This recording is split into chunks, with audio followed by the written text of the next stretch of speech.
Welcome to the PAC Football Report for October 8th, 2016. I'm Joe Onderko. This week we will look back at last Saturday's football action in the President's Athletic Conference, while also previewing Week 6 games this weekend.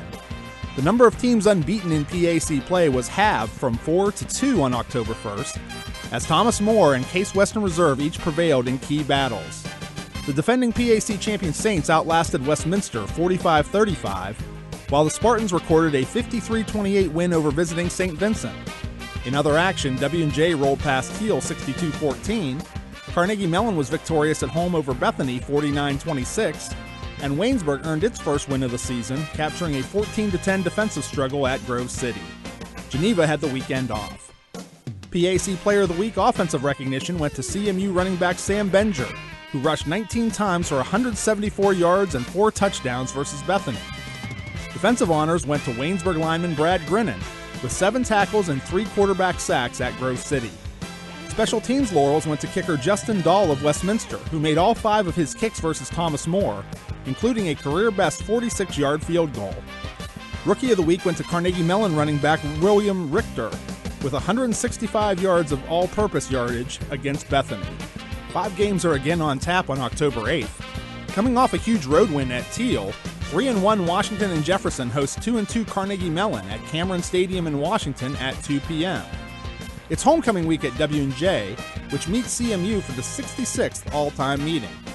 Last year, the Presidents overcame a 303-yard rushing effort by CMU's Sam Benger to top the Tartans 38-14. President head coach Mike Sirianni says doing a better job bottling up Benger is one of the keys to his team's success this Saturday.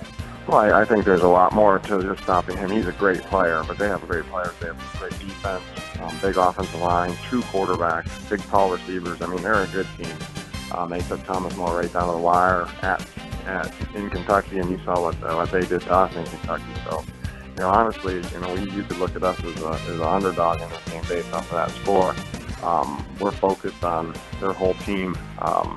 Like you said, we were disappointed after the win last year. Looking at how they finished the season, maybe we should have been very happy because they could have been very easily playing the best in the PAC at the end of the season last year. 2 teams coming off tough losses in key PAC contests meet in New Wilmington, as 3-1 Westminster celebrates its homecoming by hosting 4-1 St Vincent at Harold Burry Stadium at 1 p.m. The Titans rolled to a 39-14 decision over the Bearcats in 2015 and lead the all-time series between the programs 12-3.